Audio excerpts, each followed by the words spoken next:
welcome to Ploen Patterns.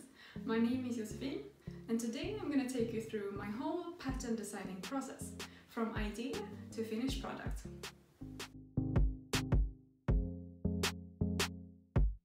So to start off, I'm just going to tell you a bit about myself. So I started Ploen Patterns around 5 years ago, and I also work in the fashion industry as a pattern maker, designer and you could say like production manager for a small brand. And my background is in fashion design, pattern making, some tailoring. I'm not a professional tailor, but I do know many tailoring techniques. So I have studied textile design and tailoring, I have studied pattern making and sewing, and I've also taken a few other courses on digitizing, digital pattern making and menswear pattern making, stuff like that. So yeah, so 5 years ago I was still in school and I decided to start my company. So I have always been really interested in pattern making, in the mathematics of it and like how to solve fit problems. That's always been like the favorite thing to me of fashion. The first thing I do is finding inspiration. So when I'm looking to design a new pattern, I look into my Pinterest board. I have a Pinterest board filled with inspiration for upcoming patterns, or this is really just inspiration for anything regarding my business. So it could be a nice style of photography, or it could be a really nice sleeve, or a really nice fabric, or something that caught my eye, and I save it to this board. And sometimes I go through and see what I want to do next, or find some inspiration. My problem is I have too many ideas and too little time. So I work full-time in the fashion industry, as I said, so I have very little time to spend on creating new patterns. But I have so many ideas. So I usually have like 10 patterns lined up, and I just pick which one is gonna come next. I always try to make patterns with quite a few versions, because I think that's nice to be able to choose. For example, the Eden dress that I'm wearing has 3 views, so the skirt is different in all of them, so you can find something you like. And so I try to work out like either in a sketchbook or in Adobe Illustrator, and I do line drawings. So I might do a sketch and write down some notes of what kind of features I want for this pattern, what kind of material is going to be used, and what kind of views I want to have. And this is just a first draft, so it can change a lot during the process. But then if I sketch on paper, I then move on to my computer and I use Adobe Illustrator, as I said, and I make line drawings or technical sketches. I try to work out where the seams need to be, if I'm gonna have any darts, what kind of top stitching, and this can also change, but I do like a first idea of what I want it to look like. And then I draw out all the views. When I'm somewhat happy with the illustration, I move on to the actual pattern making. I use a pattern design tool called Pad System. It's a pattern making software, and it's a bit more modern than Gerber or Lectra or some other programs I used in school, so I really like it. It's quite simple and it's not so expensive. I used to make my patterns in Illustrator as well, but I find it's too slow and too complicated. It's not made for pattern making, so I prefer using Pad System. And Pad System exports to Illustrator format as well, so it's really handy to have the two. So I go into Pad System and I create a pattern. The process really depends on what kind of pattern it is. Like, is it a woven with a bodice? Then I have like a bodice block I work with. And if it's like a stretch fabric, I might just start with a rectangle and create my pattern from there. I always make the first pattern in my size, which is size 40, and that's kind of the base size. I'm really used to fitting things on my body. I know where my body differs from standard measurements and where I differ from my measurements for Ploen Patterns. So I have a graded measurement list, like the body measurements for each size, and I'm size 40, but not 100% because no one is. But since I'm my best mannequin and I always try everything on me, that's my starting point. I make the first draft of the pattern in my size. I export the file to Illustrator and I create a PDF. And for me, I just print it out on my printer and tape it together like you would with any PDF pattern. That works for me. I don't have a large scale printer and I don't send it off to be printed. I think this is the fastest way. It's a bit time consuming, but it works. And the pattern I print out when I make a sample for myself, it doesn't really look like a PDF pattern. It's just the lines and notches and no other information at all, because since I created the pattern, I don't need a lot of information. And I make a sample, I try it on.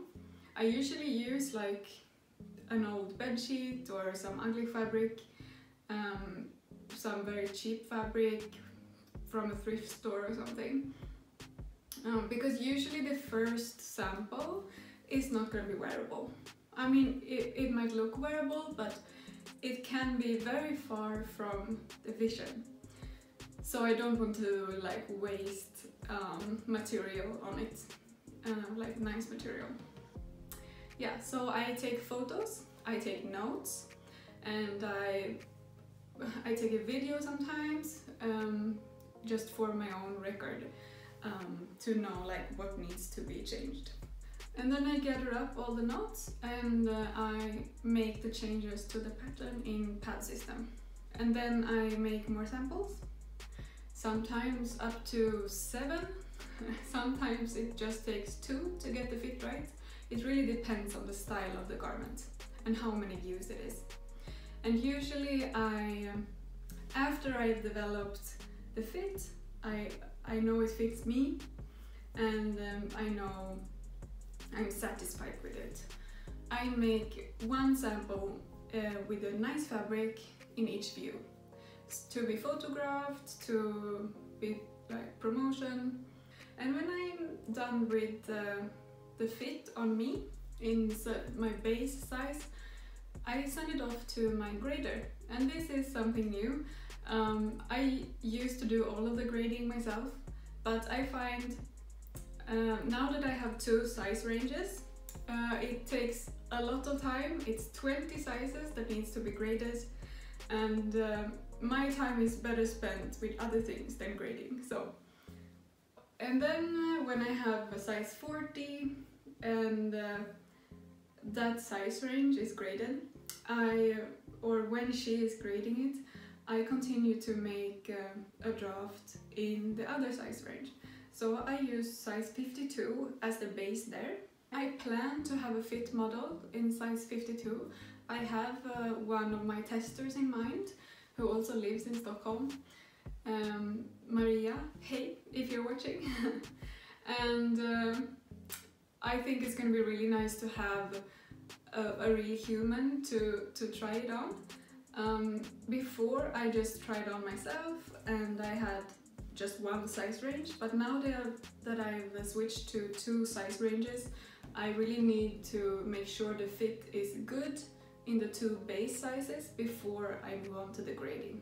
So that's going to be interesting. I'm also thinking about maybe getting a larger size mannequin so I can do some initial fit tests. So that's something new, and I have to figure out the best process. But I think like using a fit model will be the best way to go. And then when that's done, there's a lot of PDF making. So there's a lot that goes into making the pattern ready to be printed as PDF pattern. So there's a lot of lines that go into it, the border on the paper, all of the sizes have to have different size key basically. So that's a lot of work, and then putting in all the sizes and a lot more information. Like when I make patterns for work, for factories, for production, they don't need a lot of information. They just need a file, they need the notches, they usually understand how to put the pieces together. And when you're making a home sewing pattern, you have to be really, really good at adding details, adding information, and also the instructions. So I make layered PDFs, so each size has its own layer, so you can choose if you want to print just size 50, let's say, that's an option. And there's a lot of information on the file, so that takes a really long time, like longer than you would expect. And if you've never done it before, let's say you're a pattern maker and you are used to doing patterns on paper, just for like clients or for your own projects, it's gonna be a really big difference.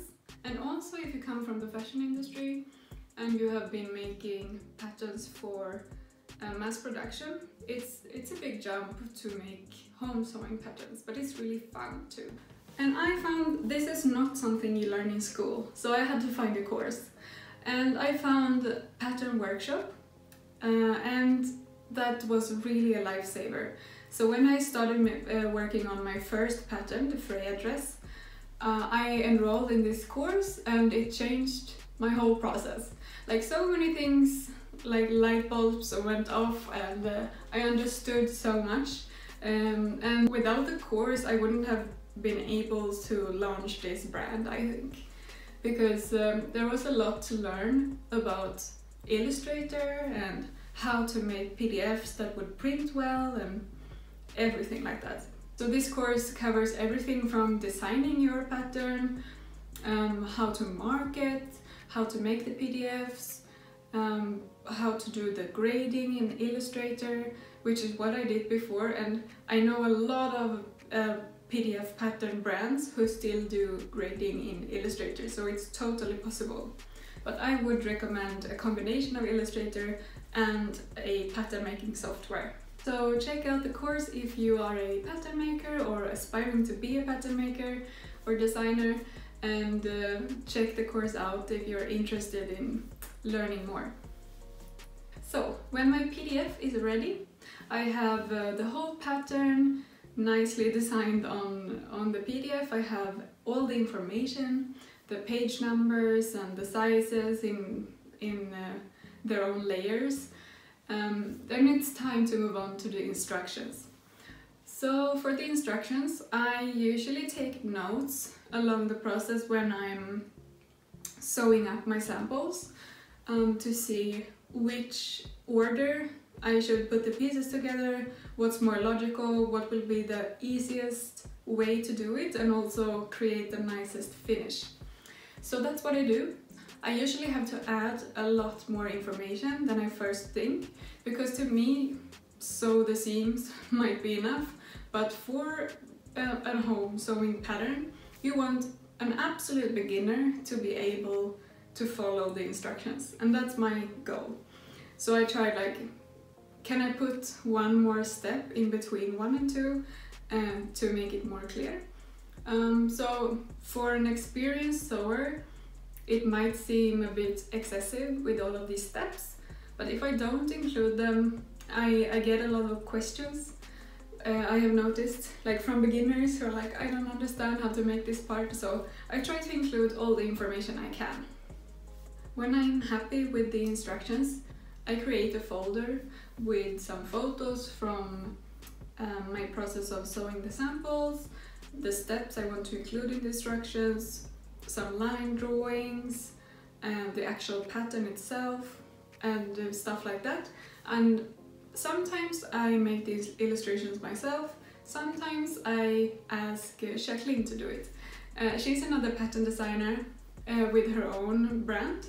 She has been helping me a lot with some things that I don't have time for. So as I said, I work full-time and Ploen Patterns doesn't get nearly enough of my time, so I need some help. That's why I hired a grader, and that's why I also hired Jacqueline from JK Patterns. So if I've asked someone for help with making the illustrations, I usually move on to creating the description for the pattern and finalizing the files, creating an A0 copy shop version of the pattern, so you can use a copy shop if you want. I work on the paper pattern booklet and the envelope for the paper pattern and all of that stuff. And I also take photos of the finished garments. So when I have the whole package ready, I have the instructions, I have the pattern in different formats, I have photos, I have everything like that. I create a test group. So I have a bunch of amazing testers that help me out. So I try to have at least one person test each size. I don't always manage to find that many in each size. Sometimes I have 4 in one size, sometimes I have 0. But usually I have at least one tester for each size, for each pattern. Yeah, so I create a Facebook group and I have a bunch of testers. I send out an email to my testers asking, are you available this date, and what kind of pattern it is, like a picture, the illustrations, and they tell me if they want to join or not. And since I have a very small business and I'm not able to pay my testers, I'm really thankful for the ones who like to show up and they think it's fun. And if you are testing my patterns, you always get the finished pattern as payment. And from now on, when I also have paper patterns, you're going to receive a paper pattern if you're a tester too. So the test group can be 10 days, it can be 14 days, around that time, depending on the pattern. If it's a really quick and easy pattern with not so many details, I'm gonna set a shorter date because I know they're gonna finish. But if it's a more complicated, involved pattern, I'm gonna put more days to finish. I usually try to include at least 2 weekends in the test period, so everyone can have a chance to get the pattern. And then I collect feedback. I ask all the testers to send photos of how the garment fits, front, side and back. And I ask them to send in their comments. So what I look for is any typos they can find, if they think any part of the instruction was hard to understand, and the fit. If someone is having a problem understanding a part of the process, if there's more than one who thinks it's a problem, I'm gonna change the instructions. And usually I don't think I have changed the pattern after a pattern test. I have done once on the ERA top. The testers in the larger sizes found the sleeve a bit tight, so I changed the grading on the ERA. So that was really good to have a test group. And when you see, when I saw the problem was occurring in multiple people's samples, that's when I knew I had to change it. But usually it's only the instructions. So either I have a lot of typos or I could have explained things in a nicer way or used some other words. English is not my first language, and usually I have a lot of testers who are English speaking, so that's really nice. I get help with how to express something and how to explain.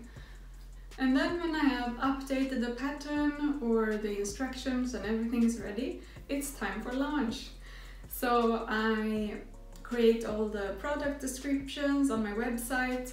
I send out info to my resellers who also sell my patterns, and I create an email a launch email like buy the new pattern, and I create some posts for social media, and then I also ask some testers if they would like to share some pictures with me. So sometimes the testers are really going above and beyond what they need to do, and they send really nice photos. That's not something I personally ask for in the testing process, because to me the testing process is more to know that the fit is good in all sizes, and it's not a marketing campaign for me. So I don't care how many followers you have, if you have a blog or not, but if some testers post a few nice pictures in the group, I will ask them if I can include it on my website and in my newsletter and such. Yeah, so it's a big bonus. I love making the newsletter and creating the product descriptions and seeing it go live and see if you guys like it. So that's my whole process of how I go from idea to finished product. If you have any questions, just leave them below. I know I searched a lot for a video like this when I first started, and there was not a lot to find out there. So I hope this has helped someone, and if you are just sewing your clothes and you're not interested in actually making patterns, I hope this was interesting anyways. And until next time, happy sewing!